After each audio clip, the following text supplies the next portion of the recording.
Hey, friends, and welcome back to another episode of Thriving Thoughts. I'm your host, Dr. Sherri. Welcome back to the second in a three-part mini-series on redeeming the time.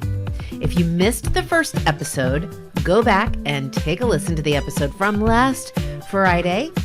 And I'm so excited for this episode today. Let me tell you, when I dig into this stuff and I come and I want to share valuable information with you, I get so much joy and enthusiasm, and it's invigorating for me to learn to collect my thoughts and then to bring them to you. So I know that you are going to be just as encouraged today as I have been and still am. I'm going to have some new revelations probably as we go through this. But today I want to talk about being deliberate. The first episode in this series, we talked about the importance of not wasting time. We talked about how there are things that we know exist in our lives that shouldn't be there.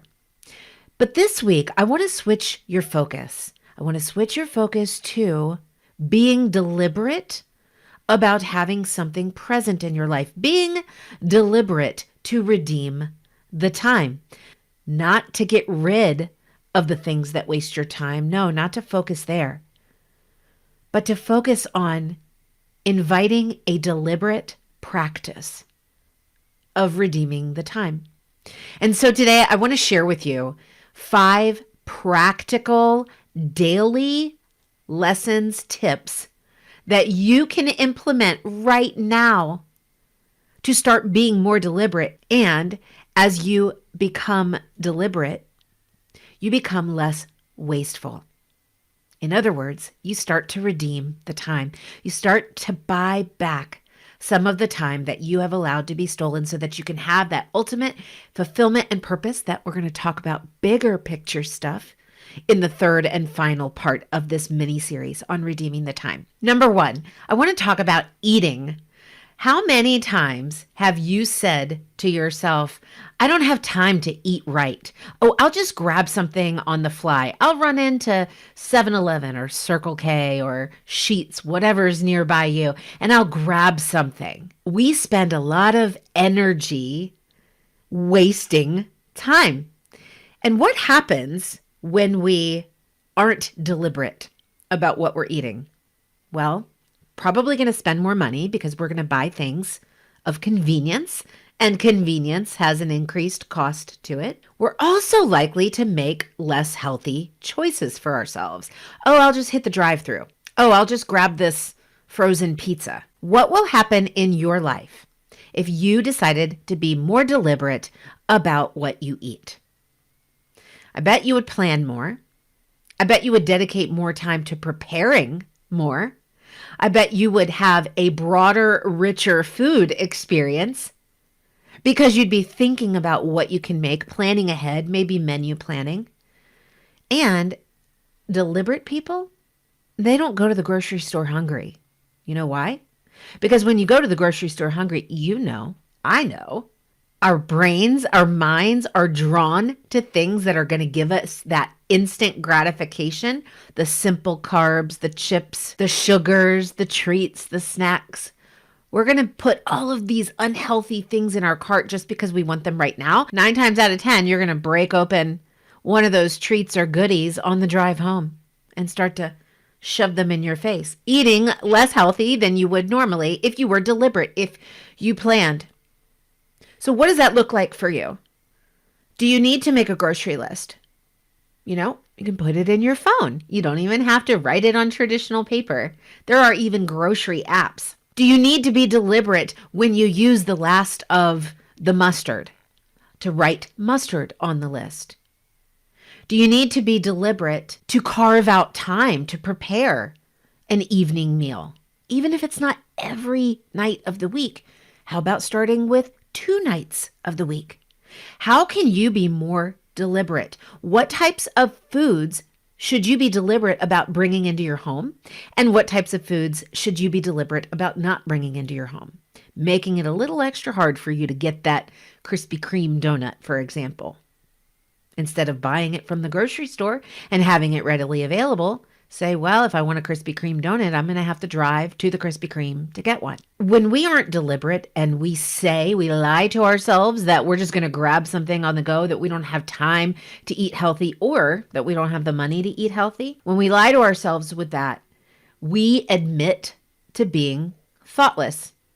In other words, we're not being intentional. There's a big buzzword. Deliberate is not so much of a buzzword as is intentional. But imagine if you were intentional about your diet, if you were intentional about planning.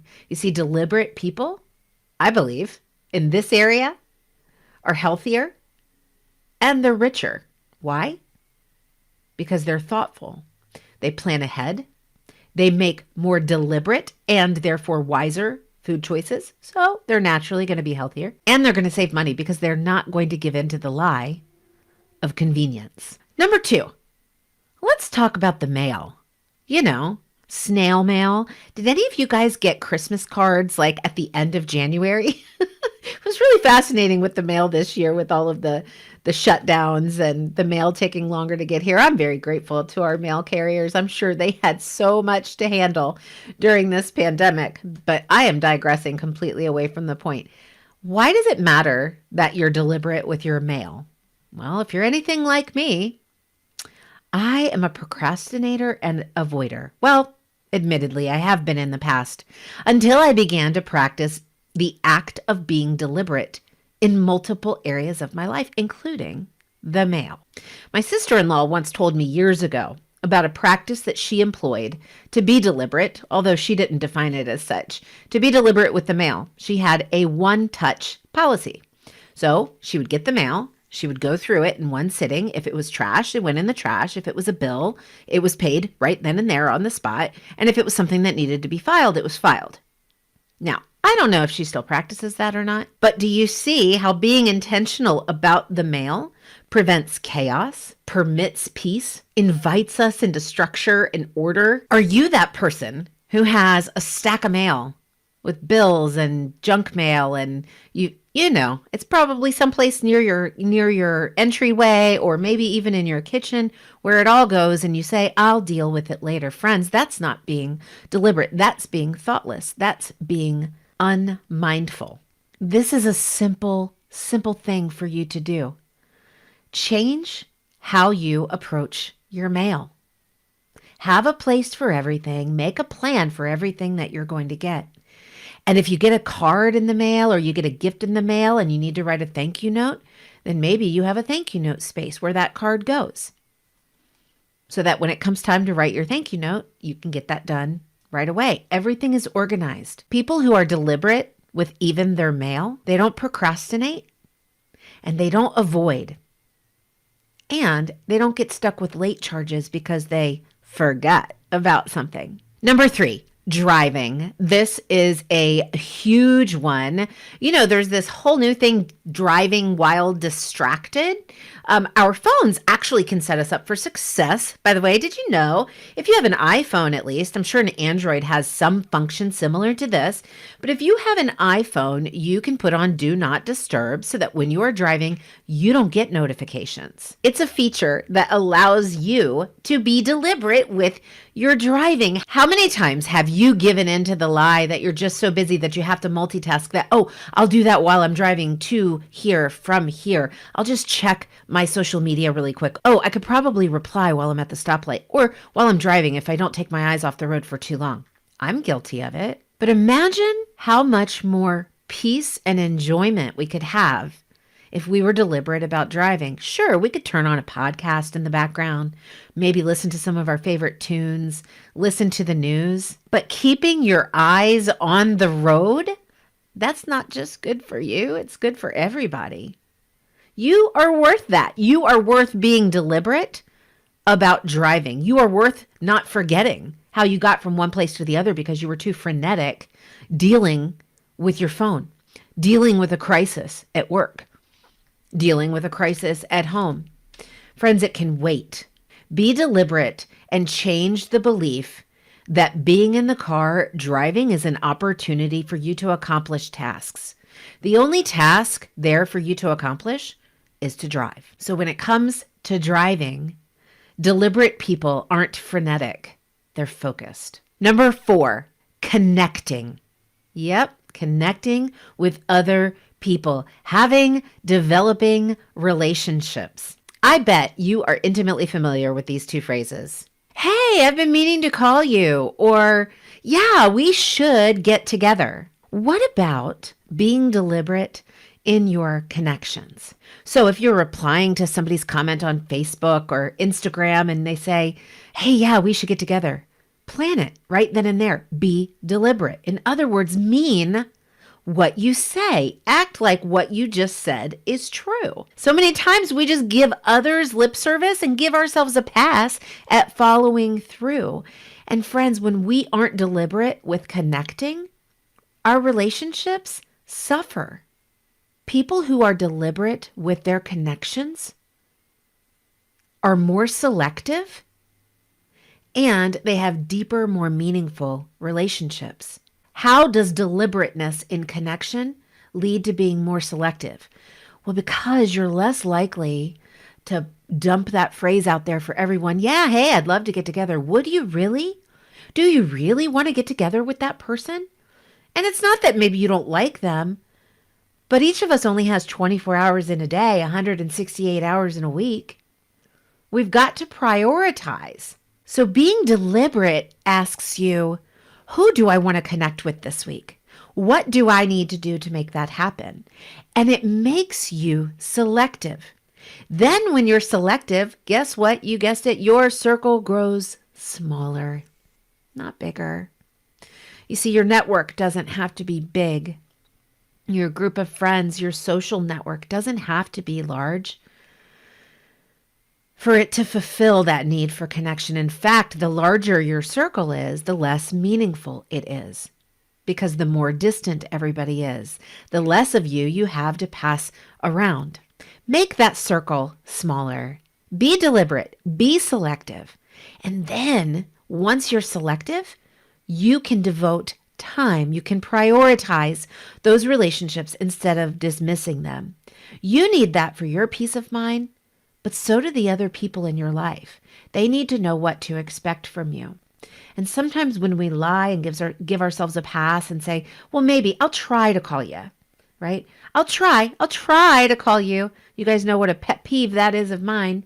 Look, either you will or you won't. So decide, commit to it. Be deliberate with your connections and allow that sense of belonging to flourish in your life.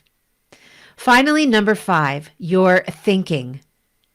Thinking is something you do every day, yes? Here's the practical application of being deliberate with your thinking. It's being deliberate about what you expect in each moment, because what you expect to find is what will be found. So we have to learn to be deliberate, to prime our brains to expect something. If you're expecting your Monday to suck, it's going to. You're going to find what you've primed your brain to look for. You're going to disregard cues to the contrary, and you're going to be laser focused on finding those instances that confirm that this day does indeed suck. So in your life, do you want to have days that are awful? Do you want to have days where people just get on your nerves because you know they're going to get on your nerves? Do you want to have a day that's not fulfilling? Do you want to have a day that's depressing? Do you want to have a day that's filled with anxiety? Well, I'll tell you how to get there. Be deliberate about expecting it, because then you'll find it. Conversely, do you want more peace in your life? Do you want opportunities for joy? Do you want to have fun every day of your life? Do you want to meet wonderful people? Do you want to believe that you have the power to love others? Do you want to believe that you are kind to others? Do you want to believe that others are kind to you? Believe that. Prime your brain. Be deliberate about what you expect every moment that you step foot into this world, either virtually or in real life. Be deliberate about what you expect, because what you expect will be found. All right, friends, those are 5 practical ways that you can be deliberate in your life every day to redeem the time, to free yourself from wasting time, to give yourself a sense of accomplishment, of purpose, of fulfillment in even the mundane activities of the day, like eating, driving, and checking the mail. Tune in this Monday for a phenomenal interview where this time I'm interviewing two guests on the show, Eric Twiggs and Ted Fells of the 30-Minute Hour podcast. You're not going to want to miss that. Until then, friends, remember to speak truth over the lies, and you will thrive in any and every circumstance.